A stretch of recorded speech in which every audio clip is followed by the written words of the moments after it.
que a gente faz dentro do protocolo de AVC? Já adiantei muita coisa, mas o que a enfermagem faz? Qual é a nossa assistência? O que a gente faz dentro do protocolo de AVE, tá?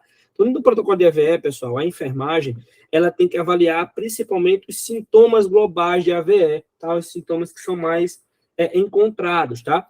Então, inclui quaisquer déficits neurológicos de início súbito, especialmente os localizados. A lista abaixo não é exaustiva, mas entre os principais destacamos, tá? Então, ela não é exaustiva, essa lista aí que vocês vão visualizar, mas ela nos ajuda demais a triar, a verificar esse paciente quanto o nível de gravidade dele, tá? Então, fraqueza muscular súbita ou alteração sensitiva súbitas unilaterais, e aí nessa sensitiva, a gente fala da parestesia, a dormência, igual como a gente tivesse dormido em cima do braço, tá? Dificuldade de repetina para falar ou compreender, perda visual súbita, especialmente se unilateral, perda súbita do equilíbrio ou incoordenação motora repentina, rebaixamento súbito do nível de consciência e cefaleia súbita. Então, são achados muitas vezes súbitos, pessoal, que a gente encontra nos nossos pacientes, tá bom? Então, são achados que a gente vai encontrar no AVE, tá? Então, o que a gente vai fazer? Como procedimento inicial, como enfermeiro de uma urgência, o que vocês vão fazer, tá? Então, primeira coisa que a gente vai fazer, verificar sinais vitais, isso é primordial. Verificar sinais vitais que vão envolver pressão arterial, pulso, frequência cardíaca, frequência respiratória, eletrocardiograma, glicemia capilar, principalmente, porque, pessoal, se o paciente chegar com rebaixamento de nível de consciência, a gente pode estar pecando, levando isso a um protocolo de AVC, porque a hipoglicemia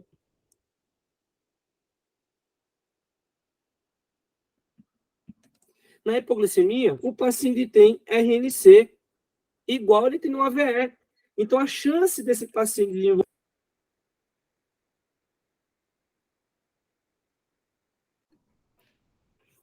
Perdão, pessoal, deixa eu só... Estão me escutando direitinho?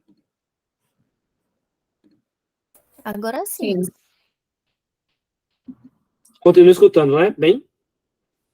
Aham. Beleza. Então, no rebaixamento de consciência, eu preciso que vocês lembrem que um dos diagnósticos diferenciais disso é a hipoglicemia. Ah, Dolores, por que eu tenho que coletar exame laboratorial? Porque pacientes com rebaixamento de consciência pode também ser por hiponatremia, baixa de sódio sintomático. O paciente pode estar com um rebaixamento de consciência, pode estar com uma hiponatremia.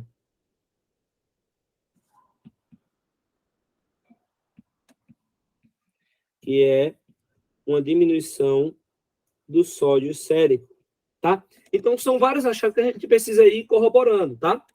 Instalação de monitorização não invasiva, principalmente eletrocardiograma, glicemia capilar, eletrocardiograma, 2 acessos venosos periféricos, incluindo aquele necessário para o exame protocolar de neuroimagem, tá? Lembra que eu falei para vocês? Um acesso normalmente do direito, com um acesso ali periférico de grosso calibre, não pode ser menor que 20, tá, pessoal? Então, a gente vai ter que dar um jeito de deixar um acesso 20 ou 18 no paciente, certo? Um no lado direito e um no lado esquerdo, um para soluções fisiológicas e o outro para a gente fazer a neuroimagem, a inserção do contraste, tá?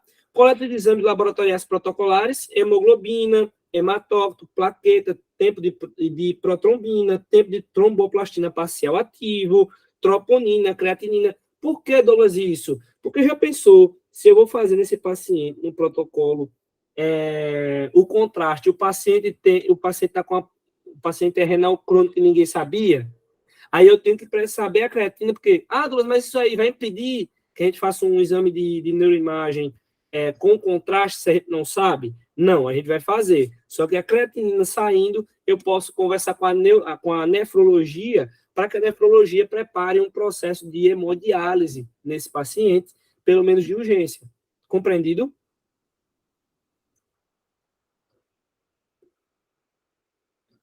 Sim. Porque, pessoal, uma das contraindicações para a gente não fazer contraste é a creatinina alta, tá? Porque creatinina alta indica que o paciente está sofrendo com algum dano nefrológico, renal, tá? Então, para a gente é bem complicadinho em relação a isso, tá? A gente tem que tomar cuidado. Encaminhar o paciente imediatamente para realizar o exame protocolar de neuroimagem. Embora recomendada, a realização do ECG e dos exames laboratoriais não deve atrasar a realização do exame de neuroimagem e a decisão terapêutica. Tá? Então, Douglas, não consegui o segundo acesso, que é para fazer o soro. Não consegui coletar exame laboratorial e não consegui rodar o ECG. Eu vou ter que, o paciente vai ter que esperar para ir fazer a neuroimagem, porque eu não consegui isso? Não. A neuroimagem, ela sobrepõe todo o cuidado de estado acima. Porque sem a neuroimagem, eu não consigo fechar o quadro de AVE, se ele é isquêmico ou se ele é hemorrágico. Entende? Ah, Douglas, mas e o tempo de tromboplastina ativa? O tempo de tropombina, que são tempos que são específicos para que a gente não tenha um sangramento no paciente. A gente aperreia o laboratório. A gente aperreia o laboratório e o laboratório tem que eliminar esse exame em 50 minutos.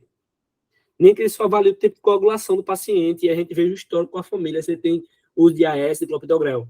Mas a neuroimagem, ela não pode ser atrasada, tá? Tranquilo por enquanto? Sim.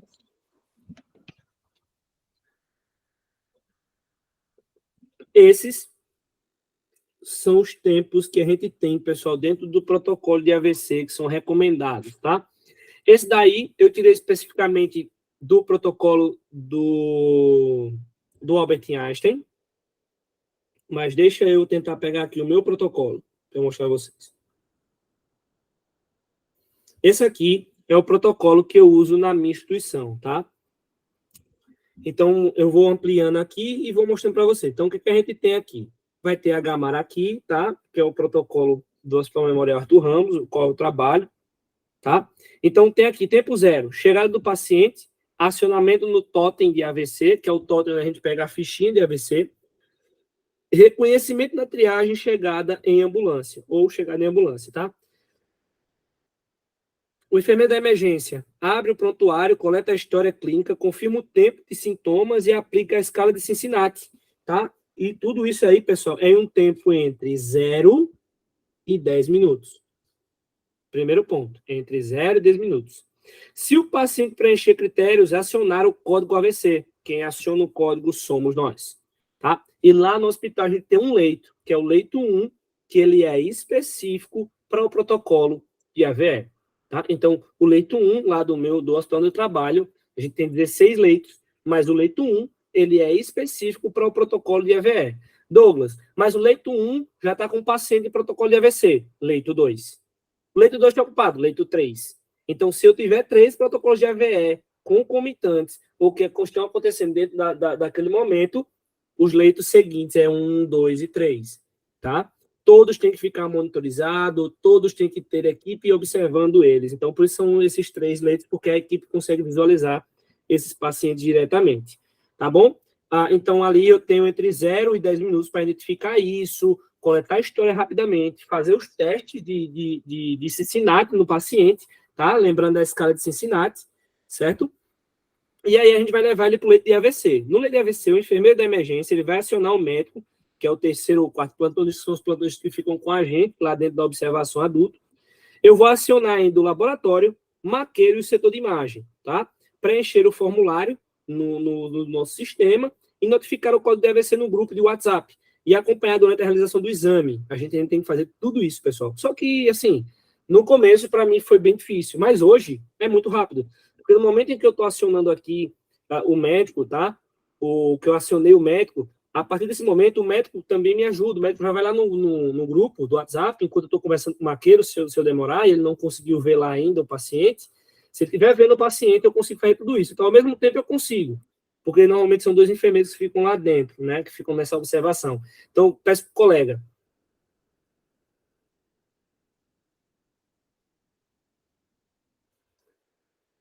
Isso, esse primeiro momento, esses 10 primeiros minutos é o tempo de ouro que a gente tem tanto na cardiologia como dentro da neurologia, tá? São os primeiros 10 minutos, eles são cruciais, tá? Mas a gente é rápido, Stephanie. Por incrível que pareça, é muito rápido, tá? Por mais que você ache que não, acaba sendo. Por exemplo, porque lá no protocolo a gente já tem um modelo no grupo. Então a gente copia e cola, coloca as iniciais do paciente, o atendimento, hora do ictus e o NIH. Quando o médico está lá verificando, eu prefiro fazer às vezes isso porque já me dá uma segurança de ter informado a sala. Porque o pessoal da sala de neuroimagem está ligado no protocolo. Então, o protocolo já é acionado para toda a equipe. Até o neuro, às vezes, que está de sobreaviso, ele já viu o grupo. Então, tudo é muito simultâneo. Então, o que eu faço? Já tem um pré-modelo, copio, colo, boto lá. Iniciais. JRCE. Atendimento 1.732.000. Hora do ictus, às 9h10. Então, o paciente morava lá perto do HMA. Então, tem o quê? 25 minutos que ele tem o ictus, certo? E aí, esse formulário que eu estou colocando aqui, o formulário que deve ser preenchido no sistema, a gente preenche depois. Quando a gente volta na neuroimagem, a gente faz isso. O que o técnico de enfermagem faz? Monitoriza o paciente, funciona dos acessos periféricos calibrosos, coleta a amostra de sangue nos tubos do kit AVC. A gente já tem um kitzinho de tubos que a equipe foi treinada. Então, a gente tem 4 tubos lá, a gente preenche e enche os 3 tubos. No momento que a gente está funcionando o paciente, a gente já coleta isso, tá? Clínico da emergência. Olha o quanto de coisa também tem para o clínico, tá? O coitado. O atendimento com ABCDE, fazer a escala de Glasgow, fazer o NIH, fazer um ranking prévio, coletar a história clínica, confirmar o tempo de sintomas, se o paciente acordado com o déficit, considerar o último horário em que foi visto, e aí é isso que eu queria chegar. Pessoal, se vocês não entenderem, me sinalizem que eu volto, mas eu preciso que vocês compreendam isso. Hora do ictus é a hora em que o paciente foi visto bem, é a última hora que ele foi visto bem, sem sintomas de AVE. Então, esse paciente que eu coloquei aqui, que foi às 9h10, ele estava às 9h10 conversando com a filha. Então, ele foi no banheiro e voltou. Quando ele voltou, ele já voltou com a tortuosidade na boca e arrastando uma das pernas. Então, esse paciente já chegou com déficit neurológico 10 minutos depois. Então, a última hora que ele foi visto bem foi às 9h10. São 9h36. Então, tem 26 minutos que esse paciente já está em protocolo de AVC, já está em quadro de AVC. Tá bom? Beleza? Compreendido isso? Se o paciente estiver inconsciente, ou se o paciente esteve dormindo, ou se não ninguém visualizou quando esse paciente teve essa alteração neurológica, a gente vai considerar o último momento que ele foi visto, ou acordado ou bem. Exemplo, paciente 90 anos, isso aqui foi o que aconteceu com a gente, tá? Paciente 90 anos, hipertenso, diabético, dislipidêmico, fumante compulsivo desde os 12 anos de idade. Tá? Isso é verdade, minha gente. O paciente tem 92 anos, ele fumava desde os 12 anos. Ele nunca parou de fumar. Tá? O paciente chegou desacordado e a filha relata que o deixou em casa às 11 horas, quando ela colocou ele para dormir às 11 horas da noite, e quando ela chegou de manhã às 6 horas da manhã, ela viu que ele não acordou, mas que ele respirava e ele só respondia a estímulos dolorosos. Ela começou a beliscar ele só fazia grunhidos, gemidos. Logo, pessoal, esse paciente, a hora do ictus dele foi às 11 horas da noite. Foi quando ele foi visto bem, porque ele pode ter feito o AVC durante o sono. E aí não tem como a gente avaliar que horas foi que ele AVCzou, que ele fez o AVE. Deu para compreender isso, pessoal?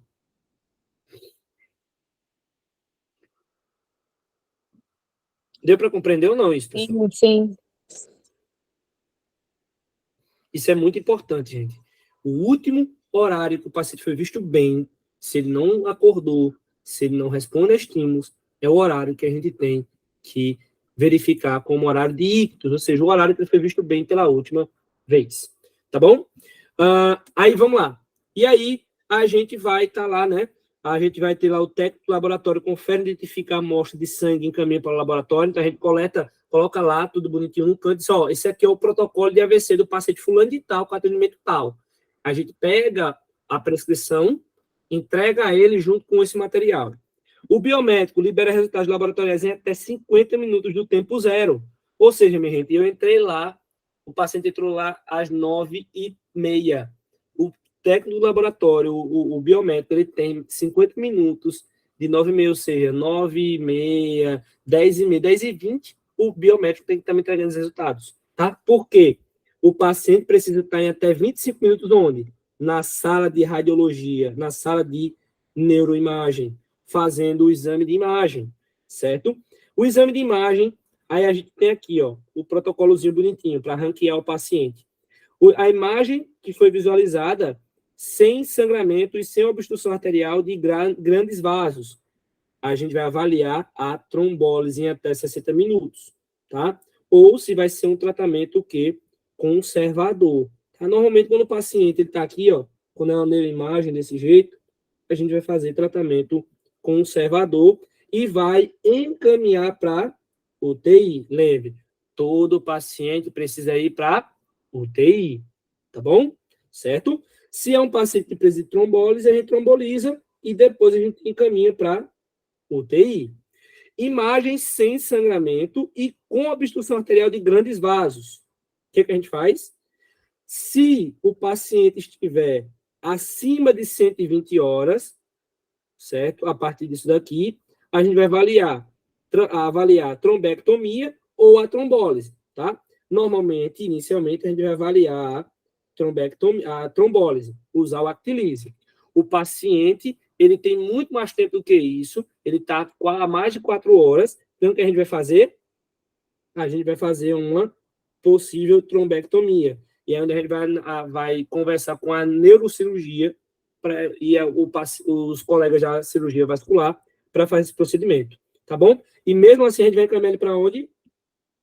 Porque a trombectomia vai ser feita num outro dia ou em um outro momento. Então, de qualquer forma, ele tem que aguardar na UTI, tá bom? Imagem com sangramento. Protocolo de AVC hemorrágico.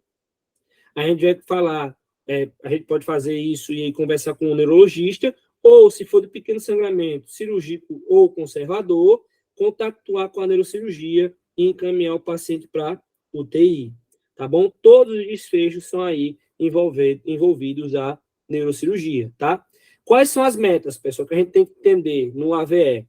Dieta zero, porque o paciente pode necessitar de procedimentos, tá? Saturação maior que 94%, um HG tem que estar ali entre 140 e 180, temperatura corporal não pode ser maior que 37, quanto maior a temperatura corporal, maior a função cerebral, quanto mais o cérebro trabalha, maior a lesão. Lembrem, quanto mais eu trabalho, mais eu preciso de sangue. E esse sangue pode não chegar nas áreas cerebrais, porque tem um vaso aí obstruído, tá bom? Pressão arterial menor que 120 menor que 220 por 120. Se não houver outra emergência hipertensiva, eu tenho que tentar manter a pressão aí, ó, em níveis altos, não posso manter uma pressão muito baixa, que eu falei na aula passada, hipertensão permissiva, tá?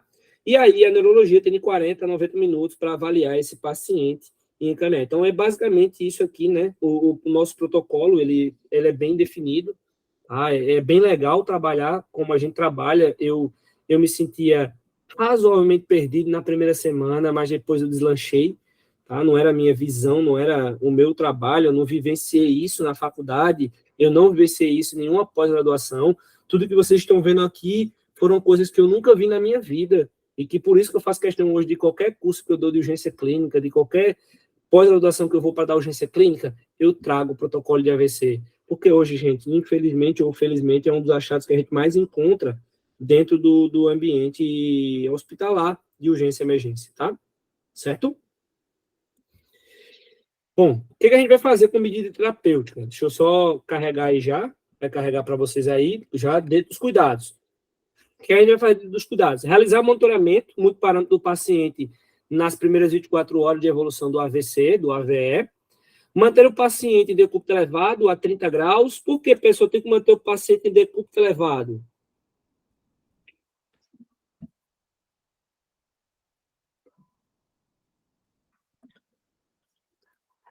Pessoal, esse paciente tem risco de vomitar e broncoaspirar, se ele tiver em decúbito dorsal?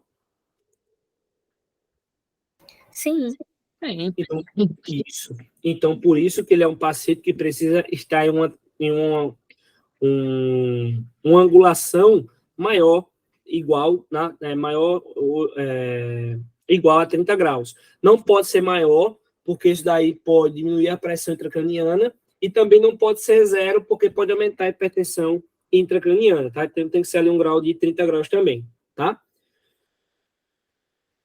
Manter a saturação de oxigênio acima de 95%, tá? Da maneira menos invasiva possível, tá? Ou seja, quanto menos a gente ir por lá da intubação, melhor ainda, tá? Não intubar esse paciente não é ideal, mas se não houver outra situação, tem que se fazer a intubação, porque a intubação, pessoal, a ventilação mecânica, ela influencia na pressão intracraniana, por incrível que pareça. Então, por isso que a gente tem um olharzinho meio diferente para isso, tá? A gente vai considerar a intubação orotraqueal quando precisar proteger via aérea do paciente, tá? Então, eu vou estar fazendo aí a proteção de via aérea por meio da intubação, quando tiver de broncoaspiração desse paciente, tá bom? Manter a temperatura corporal menor que 38 graus, isso é importantíssimo, certo? É importantíssimo de verdade. Ó, pra vocês terem ideia, agora tá acontecendo aqui, acabei de ver aqui o grupo da galera, então tá aqui, a minha colega acabou de abrir um protocolo de AVC às 20 horas e 27 minutos. Aberto protocolo de AVC na emergência, as iniciais do paciente, o atendimento, a data e o ENA-8 do paciente é 5. O ENA-8 considerado de AVE é acima de 3, já é considerado um ENA-8 bem complicado. E ele chegou com ictus de 19 horas, ou seja, o paciente chegou às 8h27 e a hora que ele foi visto bem foi às 19 horas, ou seja, ele chegou com um tempo de janela de 1 hora e 27 minutos, tá? Então, o paciente tem ainda mais 3 horas, tá? 3 horas e 3 minutos, não é 4 horas e meia, tá? Perdão, pessoal. Então, isso aqui, só para vocês verem, então aqui a gente tem no grupo, no nosso grupo, tá? É bem específico, a gente tem tudo que a gente precisa deixar a temperatura corporal desse paciente aumentada, tá? Tentar fazer de tudo para que esse paciente não tenha um aumento da temperatura corporal, porque faz uma hiperfunção cerebral. E isso não é bom para a gente, tá bom? A gente também tem aqui as questões voltadas ainda dentro das medidas terapêuticas. A gente tem manter o paciente de jejum, como eu falei para vocês, realizar monitoramento da glicemia capilar, não deixar a glicemia ser maior ou menor que 140, então tem que manter a glicemia desse paciente aqui, ó, em torno disso, certo? Tratar as hipoglicemias para a gente são péssimas, tá, nesses pacientes, não podemos manter uma glicemia menor que 60, tá? Então, se ocorrer isso, a gente vai fazer glicose hipertônica, ou seja, glicose 50%, tá bom? Nesse paciente. A gente também vai corrigir, caso precise, tiver uma hipovolemia, eu preciso avaliar os critérios, tá? Então, eu posso usar desde dopamina, tá, até noradrenalina, para manter a pressão desse paciente alta, porque eu posso ter um paciente hipotenso e cardiopata. Se ele é hipertenso e cardiopata, eu não posso fazer volume, pessoal. Se eu não posso fazer volume, eu vou lançar a mão de drogas vasoativas. Então, eu tenho a dopamina, que é uma droga cardiotônica, ou a noradrenalina, que é uma droga vasoconstritora, para aumentar a pressão arterial desse paciente, tá? O uso de solução glicosadas, conhecidas como soro de manutenção, reduzem, assim, o risco de hiperglicemia e distúrbios de sódio, tá? Então, evitar o uso de soluções glicosadas de forma inadvertida. Douglas, mas o paciente precisa se nutrir o bichinho porque ele está há 12 horas sem comer. Calma, minha gente. O paciente vai se nutrir de alguma forma depois, ou por sonda nasoentérica, ou por nutrição parenteral. Mas solução glicosa na emergência não é ideal para esse paciente. Agora não.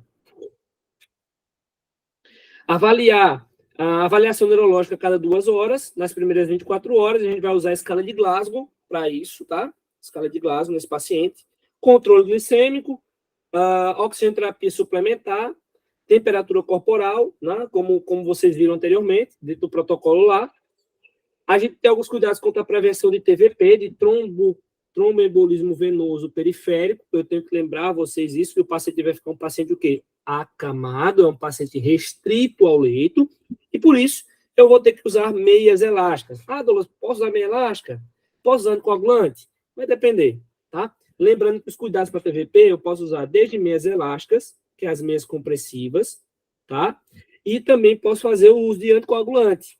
Ah, mas por que você colocou meias de compressão? Porque muitos pacientes podem ter coagulopatias, ou ele pode ter usado o ateplase. Lembra que o ateplase destrói os trombos? Então, se algum vaso ali do membro inferior tiver algum vasozinho sensível, ele pode romper, pode sangrar. Então, por isso que a gente não vai usar esse clopidogrel, clexane nas primeiras horas. Não podemos usar, porque aumenta o risco de sangramento.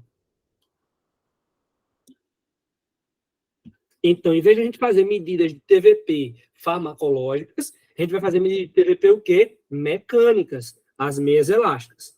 Tá bom? A gente vai fazer isso. Tá certo? A manutenção em situação de normovolemia através de solução salina isotônica, transvenose, etc. Tá? A gente vai estar usando. O paciente com AVC isquêmico submetido a tratamento de recanalização devem ser mantidos com pressão arterial menor que 180 por 105 nas primeiras 24 horas após o tratamento. Recanalização, pessoal, é quando eu voltei, né? Quando eu fiz com que o vaso voltasse a perfundir, né? Nos pacientes não submetidos a tratamento de recanalização, a hipertensão arterial não deve ser reduzida, salvo nos casos com níveis pressóricos extremamente elevados, pressão arterial acima de 220, tá? Ou pressão sistólica maior que 120, ou nos pacientes nos quais coexiste alguma condição clínica aguda merecedora de redução pressórica, como isquemia miocárdica, insuficiência renal, insuficiência cardíaca, descompensação e dissecção aguda de aorta. Por quê? Porque são situações que, se eu mantiver a pressão arterial muito alta, o paciente vai piorar do quadro rapidamente, tá? Isso é os cuidados dentro da UTI. Tratamento com trombolíticos, tá? Intravenoso, com RTPA, que é o Actilise.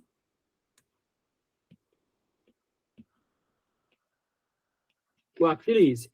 Não utilizar antiagregante plaquetário ou anticoagulante nas primeiras 24 horas após a administração do RTPA, do Actilise. Lembrando que eu falei lá, lembra? Quando eu uso ele, eu aumento o risco de sangramento. Então, na TVP, para evitar TVP, eu vou fazer o quê? Medidas o quê? Mecânicas.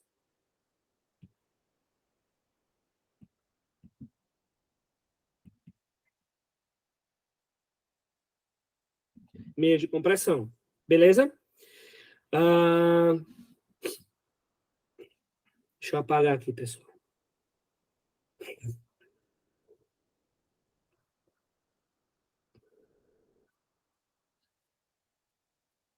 Não realizar cateterismo arterial ou punção venosa profunda nas primeiras 24 horas após a administração.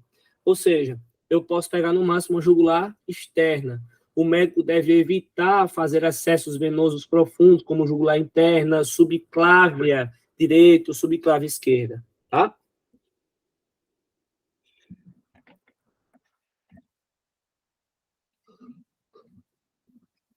Não passar sonda vesical de demora nos primeiros 30 minutos, pois o cisalhamento que a sonda faz no momento da passagem, mesmo quando eu hidrato bem com lidocaína, é muito grande. Então, eu tenho uma chance muito grande de fazer essa uretra desse paciente sangrar. E lembrando que a ateplase não vai favorecer a formação de coágulos para o sangramento. Evitar a sonda nasogástrica ou nasoenteral nas primeiras 24 horas após a administração do RTPA. Gente, tanto isso quanto isso é questão de concurso. Por incrível que pareça, minha gente, cai em concurso isso. Protocolo de AVC cai isso, tá? Então, sonda vesical de demora, 30 minutos. Sonda nasogástrica, 24 horas, não pode ser feita após trombólise, tá? E realizar tomografia de crânio controle 24 horas após a administração do RTPA. Ou seja, aqui, ó, 24 horas após, eu tenho que fazer uma TC mais ângio TC. Para quê? Para avaliar se teve sangramento e se teve melhora do quadro, tá bom? Aqui são os controles de níveis pressóricos, que eu falei para vocês, da pressão arterial. Cuidado no AVC hemorrágico na UTI. Após a realização do exame de neuroimagem, a confirmação do diagnóstico, os pacientes com hipertensão intraparenquimatosa ou intra craniana devem ser rapidamente encaminhados para leitos monitorados na unidade de terapia intensiva neurológica, devido à gravidade e instabilidade dessa condição elevada, serem frequentes e de hipertensão intracraniana. E a frequente necessidade de suporte ventilatório invasivo, muitas vezes. Por que, pessoal? Eu preciso ter muito cuidado. Por causa de uma tríade, né? Qual é a tríade? Eu falei no começo da aula.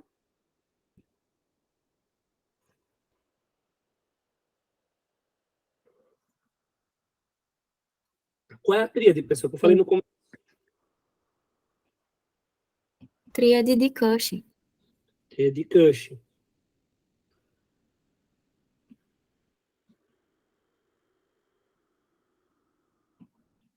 Tríade de Cushing, tá? Que é o quê? Hipertensão arterial, bradicardia e bradipneia, tá bom? Certo? No paciente com hipertensão intraparenquimatosa, recomenda-se a redução aguda da pressão arterial sistólica para valores entre 140 e 180. Por que, Douglas? Não é para ficar lá no normal? Porque normalmente é um paciente hipertenso e que se eu baixar demais, ele vai ter isquemias, tá? Deve-se ser evitado uma redução da PA sistólica para níveis menores de 140 pelos de pior prognóstico do paciente. No paciente com hipertensão intracraniana e rebaixamento de nível de consciência, recomenda-se utilizar a monitorização da PIC, pressão intracraniana, para manter a pressão de perfusão cerebral maior que 70 milímetros de mercúrio. Isso aqui é dentro da UTI, tá, pessoal? Escolher o antihipertensivo, certo? Com base no perfil clínico do paciente, mecanismo de ação e efeitos colaterais e disponibilidade. E o tratamento da hipertensão intracraniana, tá? Das hemorragias pequenas, tá? A gente vai avaliar esse paciente, mas provavelmente precisa fazer aí o uso de algum medicamento, tá? Então, pode incluir dentro das medidas de controle. Elevação da cabeceira, acima de 30 graus. Quanto mais você eleva a cabeceira, mais você aumenta o retorno venoso. Com isso, você diminui a pressão arterial do paciente, a pressão intracraniana, tá? Nas doses, eu posso fazer também analgesias e sedação, é importante, tá? Doses moderadas de manitol. Alguém aqui já ouviu falar de manitol, pessoal?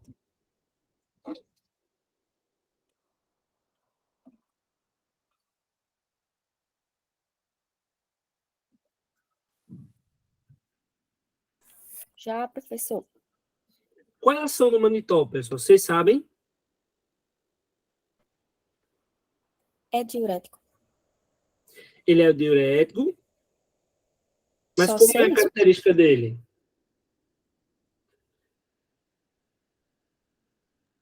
Não sei, professor. Ele é um diurético, pessoal, principalmente de ação osmótica.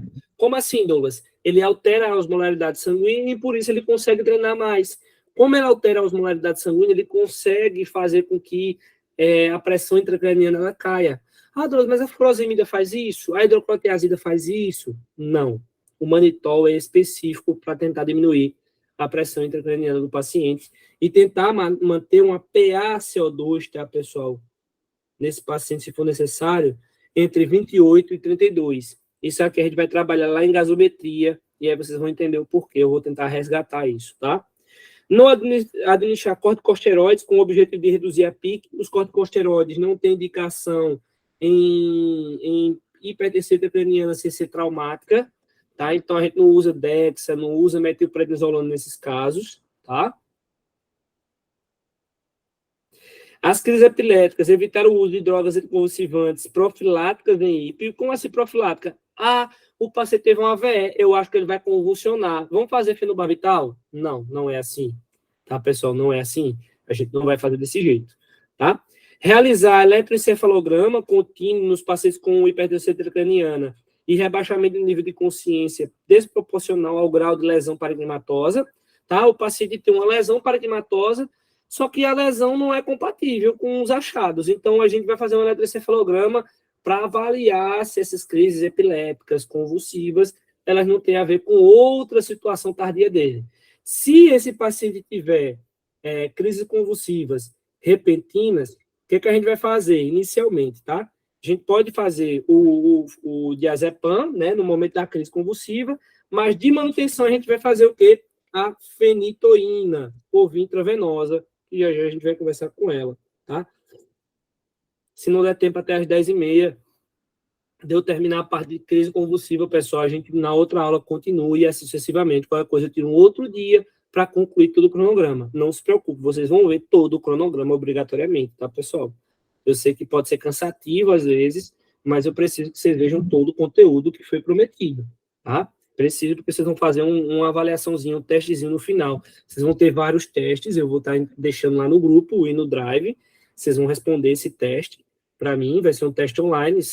Cada aula dessa vai ser 5 questões que vocês vão ter lá para responder, de acordo com a aula, certo?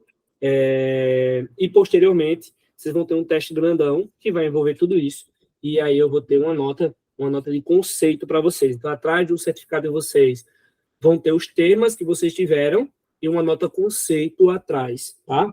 Para vocês. Perdão. Então, a fenitoína, que é o famoso idantal, tá? Que ele é um anticonvulsivante, mas ele é um anticonvulsivante, pessoal, de manutenção. Ele é para impedir que o paciente continue convulsionando. Para tratar a crise convulsiva, é o diazepam por via venoso ou midazolam por via intramuscular. Peguem essa visão aí que já vou falar isso com vocês. Profilaxia de tromboembolismo venoso na TEV, dispositivos de compressão pneumática, como eu falei para vocês, em membros inferiores, e associar o uso de anticoagulantes após documentação da cessação da hemorragia. O paciente foi visualizado que 48 a 72 horas depois, o paciente parou de apresentar sangramento, o médico começa a usar o Clexane na sua dose menor que tem, na dose de 0,4, que é a dose de 40, tá? 40 unidades internacionais, tá bom? Aqui foi o fluxo que eu falei para vocês, fluxo de AVC, tá bom? Obrigado. E aí esse Homer tá apontando para vocês, porque no futuro, pessoal, como eu me vejo hoje, né? Eu não me via dentro de um protocolo de AVC, conduzindo ele e direcionando ele. Então, assim, a enfermagem ganha muito espaço nessa área, mas a gente tem que lembrar que a gente tem coisas muito pequenas nossas, mas a responsabilidade do protocolo de AVC é de vocês, é minha, é nossa, tá? Dentro da emergência, o direcionamento da abertura do protocolo de AVC, gente, é nossa. É tanto que lá a gente, por mais revoltado que tenha ficado em relação a ter um totem com o enfermeiro para entregar as fichinhas, que é o que eles chamam de triagem visual, a gente entende hoje a importância disso. Porque, por exemplo, quando eu recebo um parente de um paciente que é protocolo de AVC, se ele for pegar uma fichinha lá no totem, ou se ele for um outro profissional da enfermagem, que não seja um enfermeiro que tenha noção clínica disso, o que vai acontecer? Ele pode direcionar o paciente, como aconteceu no domingo passado. O colega enfermeiro, ele achou que o paciente estava tendo só uma situação de ansiedade. Mas quando avaliei, eu resolvi abrir o protocolo de AVC. Então, a gente pode estar pecando aí em algum momento. Então, é responsabilidade nossa sinalizar o início do protocolo de AVC. Bom, vamos trabalhar agora um pouquinho sobre crise convulsiva, pessoal. O que fica faltando, a gente conclui na próxima aula, mas eu quero pelo menos trabalhar a parte clínica. A parte medicamentosa e abordagem em emergência, a gente trabalha no início da próxima aula, que será na quarta-feira, né? Amanhã a gente não tem, a gente tem quinta e sexta. Então, a gente tenta aí também prolongar nas outras aulas, porque vão ser também, algumas aulas vão ser curtinhas, eu vou conseguir trabalhar melhor com vocês. O que for realmente, o que realmente faltar lá no final, pessoal, paciência, a gente marca um dia. Eu vou marcar, na verdade, um dia já, determinar com vocês, e a gente finaliza. O importante é que mesmo que passe, Douglas, mas você disse que era 20 horas. Passou, vai colocar as horas? Vai. Se passar 2 horas das 20 horas, vocês vão receber 22 horas de certificado. E assim sucessivamente, tá? Como todos aqui também tiveram a questão de ter ganhado a questão do eletrocardiograma, vocês vão ganhar um certificado, tá? A parte sobre o eletrocardiograma básico, tá? Então, vamos trabalhar um pouquinho sobre crise convulsiva, tá? Então, o que acontece? As crises convulsivas, e a gente engloba aí dentro da emergência a parte das crises epilépticas, né? A crise epiléptica é uma descarga elétrica anormal, tá? Que ocorre no interior da substância cinzenta cortical do cérebro, ou seja, a parte externa do cérebro, onde tem as cabeças dos neurônios, os corpos de neurônios, tá? E o cérebro é do cérebro e interrompe temporariamente a função cerebral normal, é uma descarga elétrica, tá, dos neurônios, que ela é desajustada, tá? Em geral, uma crise epilética, ela produz alterações de consciência, sensações anormais dos movimentos involuntários, que sejam focais ou crises motoras, como contrações involuntárias disseminadas, dos músculos voluntários, tá?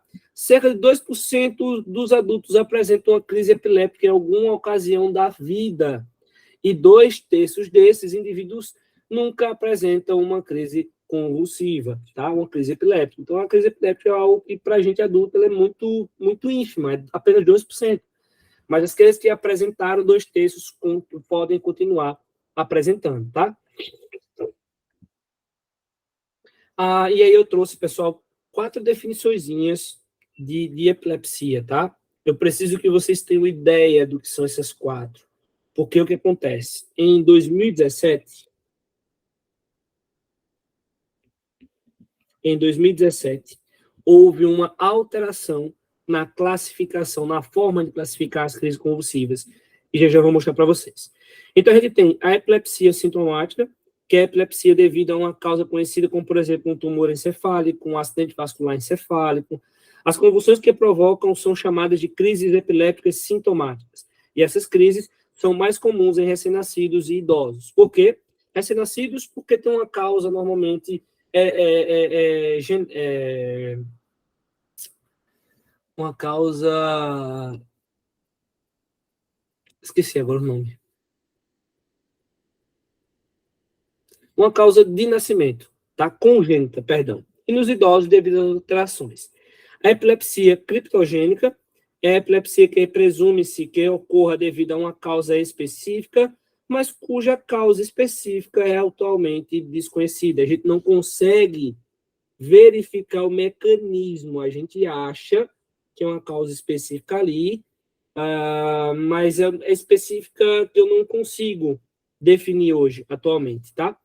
Convulsão não epiléptica são provocadas por distúrbios de estresse temporário, por exemplo, distúrbios metabólicos, infecções do sistema nervoso central, doenças cardiovasculares, intoxicação e abstinência de drogas, transtornos psicogênicos. Em crianças, a febre pode provocar uma convulsão, que é a convulsão febril, ou convulsões febris, tá? E aí, a Sociedade Brasileira de Pediatria, ela define que crianças entre 0 e 5 anos que tenham temperaturas corporais maiores ou iguais a 37,8 graus Celsius tem maior risco de crise convulsiva. Lembrar de uma coisa importante, Sociedade Brasileira de Pediatria também começa a referir que o paciente começa a ter o estado febril, a temperatura corporal maior ou igual a 37,3. Já é considerado o início de febre para a Sociedade Brasileira de Pediatria desde 2019, tá? Certo? Mas aí a gente ainda leva em consideração esse marco aqui de 37,8. Isso é importantíssimo que a gente tenha isso em mente, pessoal, tá? Então, são achados que vocês precisam observar. Crises psicogênicas não epilépticas, são pseudocrises. São sintomas que simulam crises epilépticas em pacientes com doenças psiquiátricas, mas não envolvem descargas elétricas anormais no cérebro. Vocês vão ver isso em pacientes com abstinência a opioides. Chegam simulando, pessoal, de verdade, crise convulsiva. De verdade mesmo. Você olha, você para, você diz, não, é uma crise convulsiva. Quando você para, você começa a fazer estímulo doloroso, o paciente começa a gemer. Paciente de crise convulsiva, ele não geme, ele não responde, ele não se situa logo no ambiente, tá? Então, há uma meia-verdade aí, tá? Bom, pessoal, essa é a classificação nova que surgiu, tá? Internacionalmente. É um achado importante, é uma tabelazinha que eu peço que vocês guardem um dia para que vocês tenham noção, mais ou menos, do que a gente vai visualizar nesses pacientes, certo?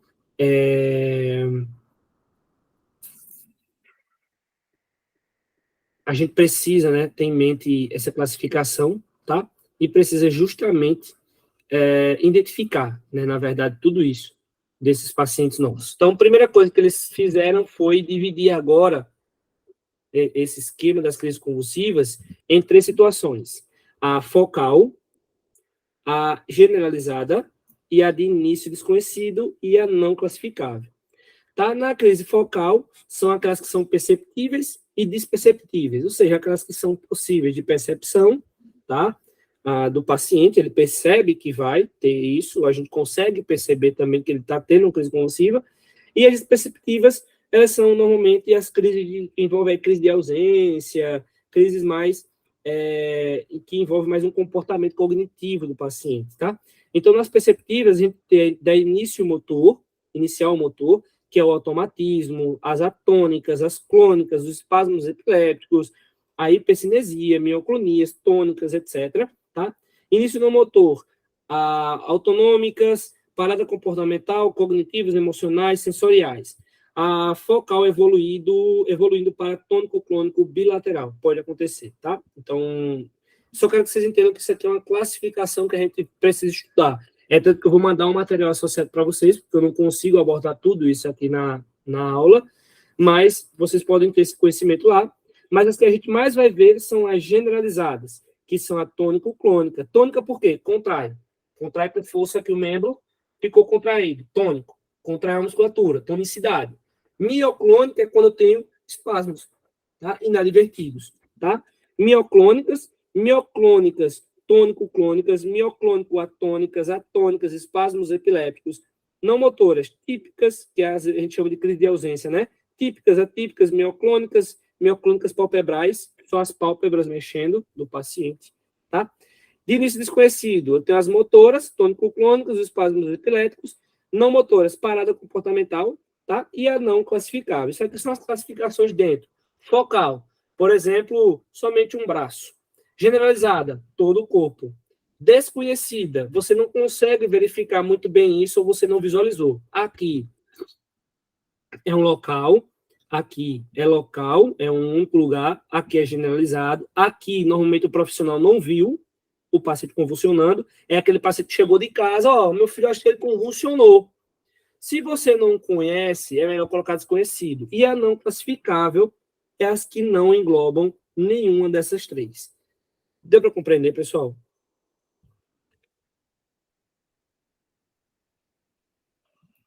Aham. Eu sei que vocês já estão cansados, mas quando vocês virem a aula, vocês vão começar a entender. Então, focal, pessoal, é quando a crise ela é somente num membro, numa mão, ou só no olho, ou o paciente fica só tremendo a boca, ou só a mão, ou ele faz só espasmos, tá? Na mão, ou então ele faz contrações involuntárias da mão, fica tortuosa e etc. Quando é generalizada, é todo o corpo. Quando é desconhecida, é uma crise convulsiva que normalmente a gente não visualizou, ou que alguém relatou, e a gente pressupõe que é convulsiva, a gente determina que é uma crise convulsiva, mas que ela é desconhecida. Por que desconhecida? Porque eu não vi.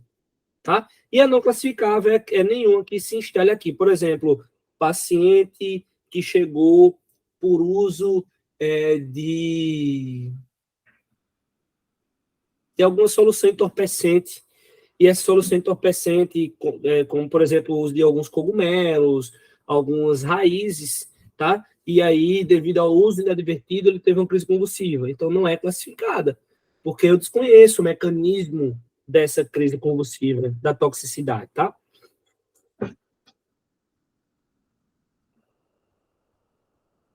E no atendimento de emergência da crise convulsiva, o que a gente vai fazer, pessoal? MOVE. Primeira coisa, MOVE.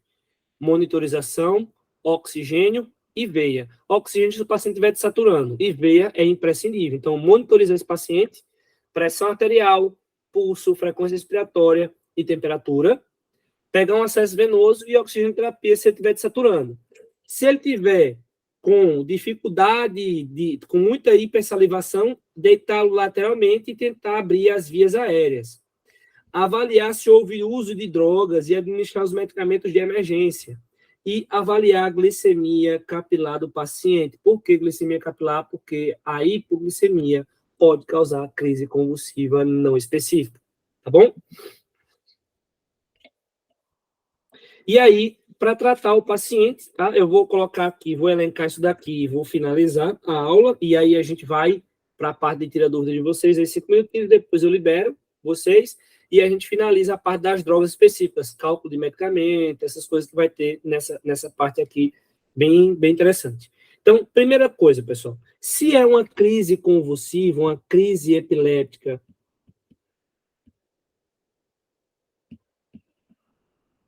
se é uma crise epiléptica na emergência, o paciente chega, ele está convulsionando, você está vendo, você está presenciando. Se ela é presenciada, primeira coisa que eu tenho que pensar, benzodiazepínico. A droga de escolha é um benzodiazepínico, que vai envolver lorazepam, diazepam e midazolam, as 3 drogas. E essa daí é justamente a sequência de administração dos mesmos.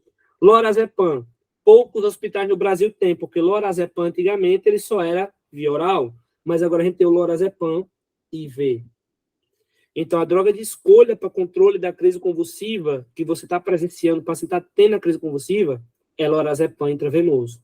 Não tem lorazepam? Diazepam intravenoso. Diazepam não pode ser feito intramuscular. Não é que é proibido, é porque ele demora demais a ser absorvido pelo músculo. Então, um diazepam ele pode demorar de 50 minutos a 1 hora e 10 minutos para iniciar os seus efeitos benzodiazepínicos, tá? E o midazolam, feito por via intramuscular, tá? Como assim, Douglas? O paciente está convulsionando agora na sua frente. Eu não tenho lorazepam, diazepam intravenoso. Ah, Douglas, mas o paciente não tem acesso, vou fazer o diazepam intramuscular. Não, ele não vai ter efeito para controlar a crise convulsiva. Vocês vão fazer midazolam IM ou diazepam intrarretal, certo? Como vai fazer por via intrarretal?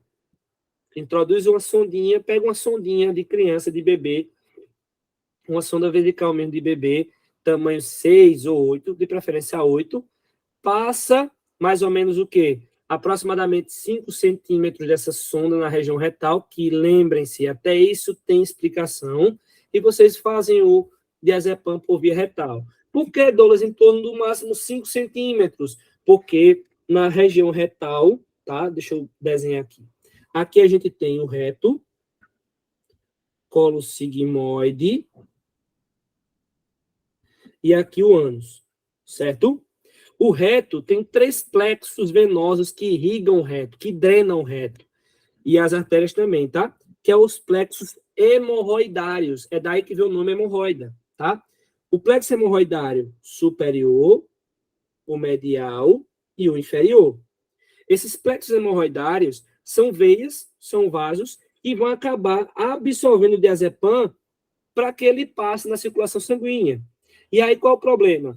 A minha questão toda de fazer apenas, introduzir a sonda aqui, ó, 5 centímetros, é que a questão toda de aumento de absorção é mais nessa região aqui de plexo hemorroidário inferior, plexo hemorroidário inferior, plexo hemorroidário medial, plexo hemorroidário superior.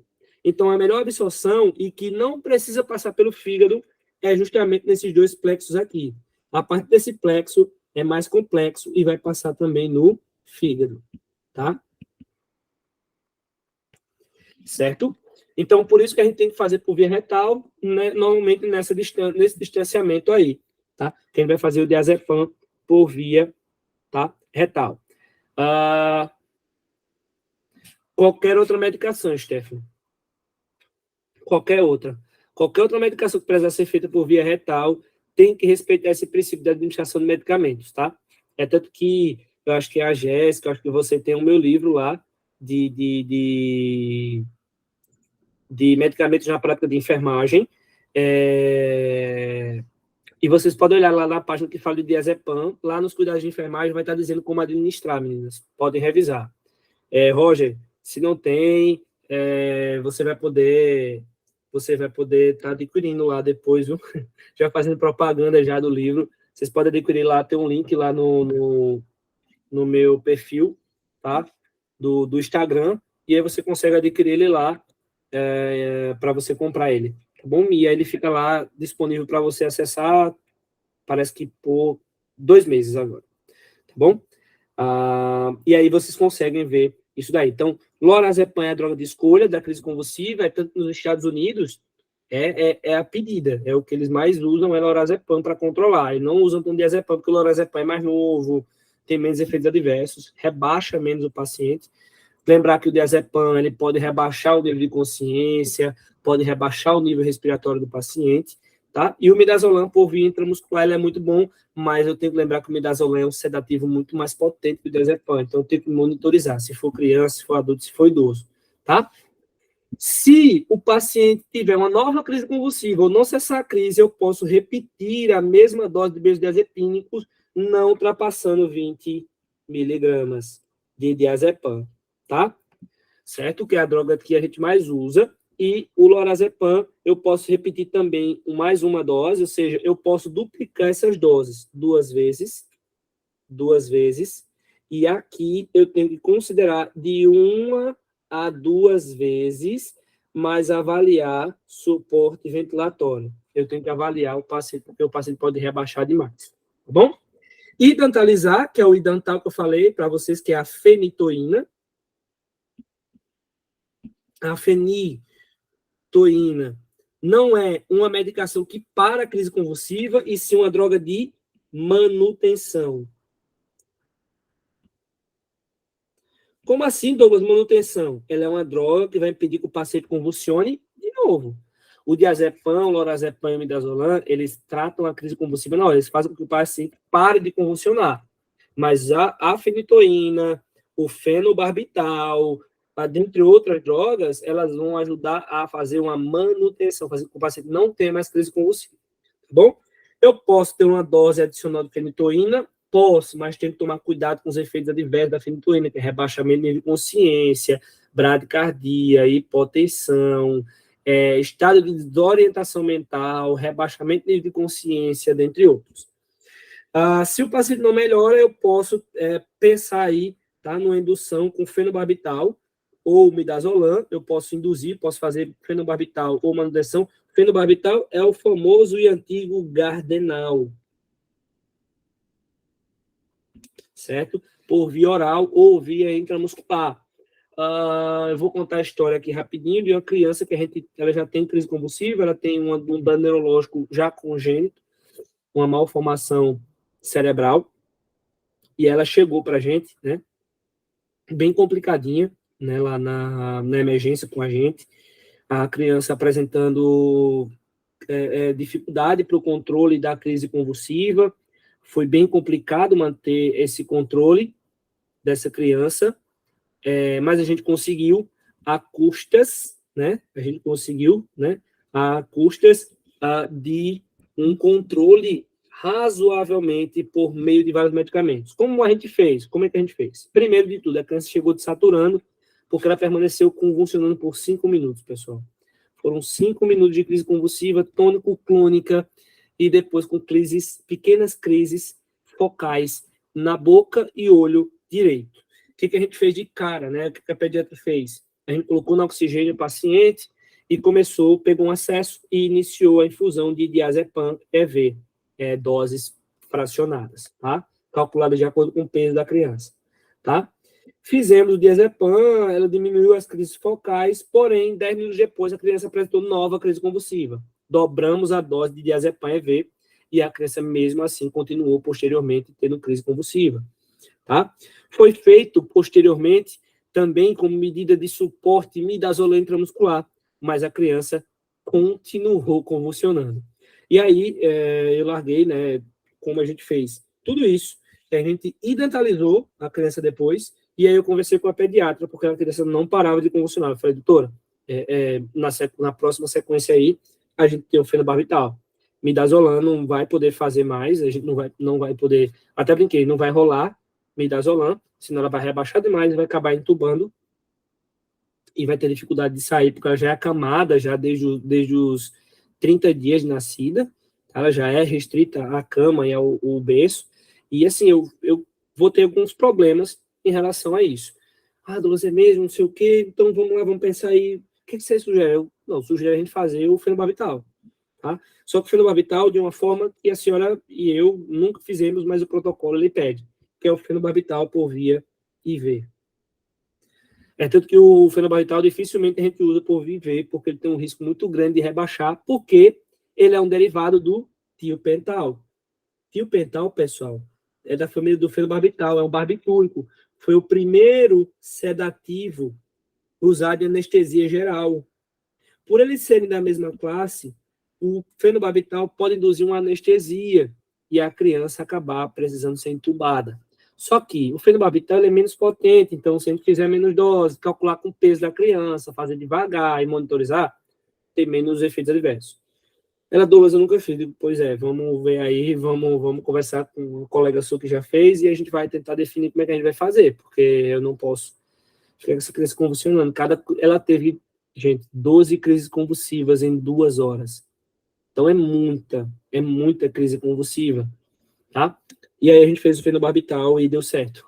Graças a Deus deu certo, a criança não rebaixou e a gente conseguiu manter a criança estável, foi para a UTI, fez eletroencefalograma e observou que uma área cerebral dela que já estava causando as crises convulsivas anteriormente, estava muito mais lesionada agora e por isso estava tendo disparos direto, tá, das epilepsias, tá? Após 60 minutos, se não houver melhora, a gente pode usar o tiopental, que é o análogo, né, da mesma família do fenobarbital, ou o midazolam, ou o propofol, como medida anestésica geral. Para isso, a gente vai ter que realizar a intubação da criança para proteger via aérea, para ela não broncoaspirar. Então, a gente vai intubar essa criança, vai induzir uma anestesia geral, tá? Vai fazer com que essa criança entre em um estado de coma, tá? Para que a gente faça que a função cerebral dela trabalhe menos, tá? E aí a gente tenha menos desordem até a gente estabilizar essa criança em relação a isso, tá bom? Bom, aqui eu vou parar por aqui, porque agora eu vou começar a trabalhar mesmo a crise convulsiva, então eu vou precisar de pelo menos, pessoal, mais uns 40 minutos a 1 hora, então isso aí eu vou deixar para a próxima aula, tá? Então a gente finaliza essa aula na próxima aula. Qualquer dúvida que vocês tiverem da aula, pessoal, podem deixar lá no chat, tá? Lá da área de inscrição, de transmissão ao vivo, lá vocês veem lá um fórum, um chat, eu sempre estou olhando, ou então pode mandar no grupo mesmo, as dúvidas de vocês no grupo, e me marca no arroba, tá? Lá, bota assim, eu acho que você já sabe me marquem lá, porque eu visualizo, tá bom? Certo? O Roger colocou aí, amanhã não teremos na quarta e na quinta-feira, tá? Quarta-noite e quinta-noite, nós teremos dois momentos, tá bom? Pessoal, dúvidas e perguntas dos dois temas?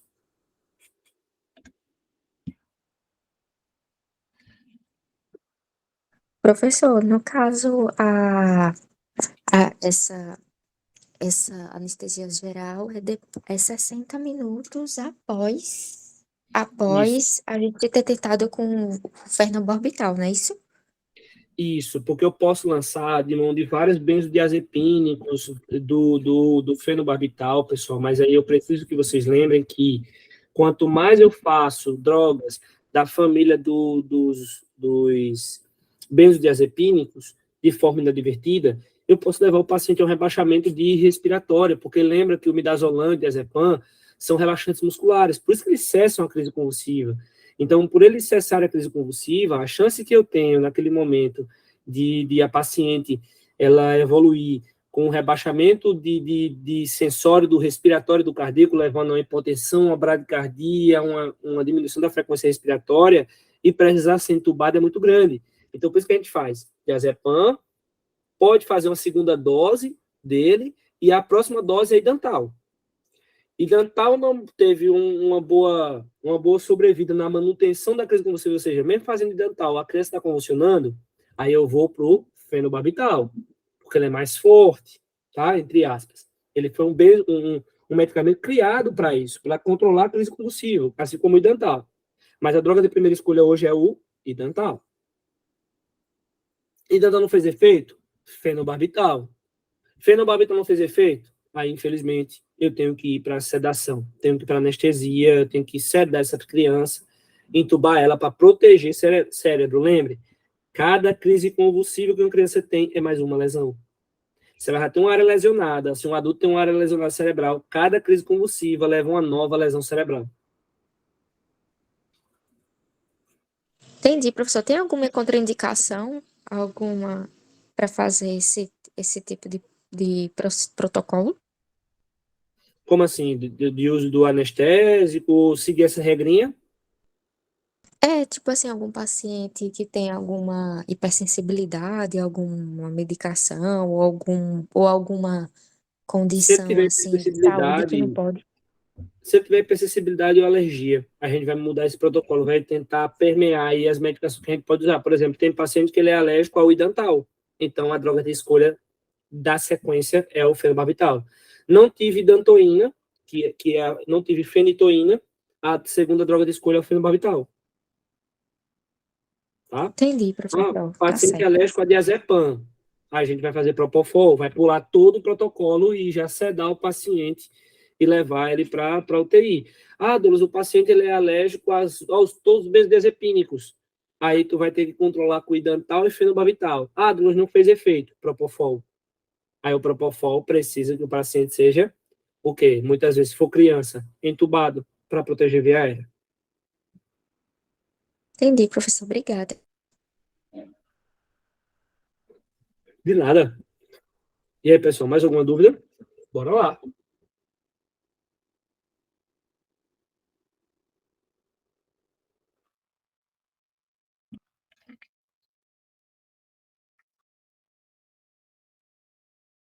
Ninguém tem dúvida?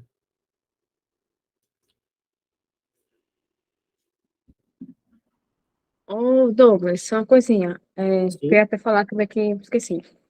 Eu também trabalho na parte da protocolo de AVC. Aí você falou em relação à sonda vesical, que é com 30 minutos, né? Que Sonda lá no vesical. setor. Não, sonda vesical a gente vai esperar 24 horas. Ah, é isso mesmo que eu ia falar. Lá no setor 24 horas. Isso. Isso. É isso mesmo.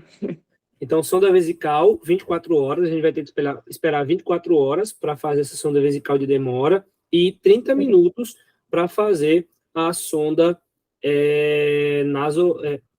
perdão. Sonda vesical de demora, a gente vai esperar 30 minutos, me perdoe, e a sonda nasogástrica ou nasoentérica, a gente vai ter que esperar 24 horas. Compreendeu, Jéssica? Eu me atrapalhei, me perdoe. Não, porque lá no setor é com 24 horas também, a sonda vesical. Por isso que eu perguntei. Tanto a vesical quanto a nasogástrica enteral. É 24 horas lá também. É como eu falei para vocês, isso pode mudar de setor para setor, de hospital para hospital, tá? Ali era um protocolo baseado no Albert Einstein, no protocolo que eu tenho aqui no Arthur, né? A gente tem esse protocolozinho que a gente não vai usar nenhuma das sondas nas próximas 30 minutos para a gente fazer a vesical e a gente faz realmente, porque a gente precisa fazer balanço hídrico na UTI, tá? E a gente faz, tá?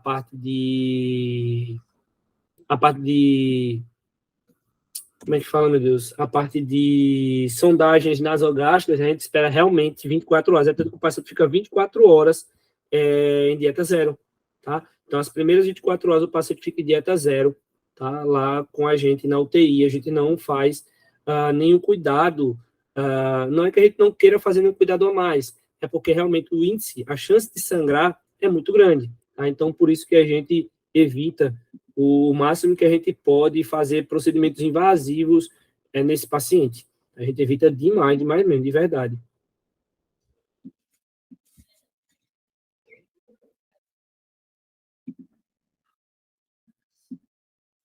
Compreendido, pessoal?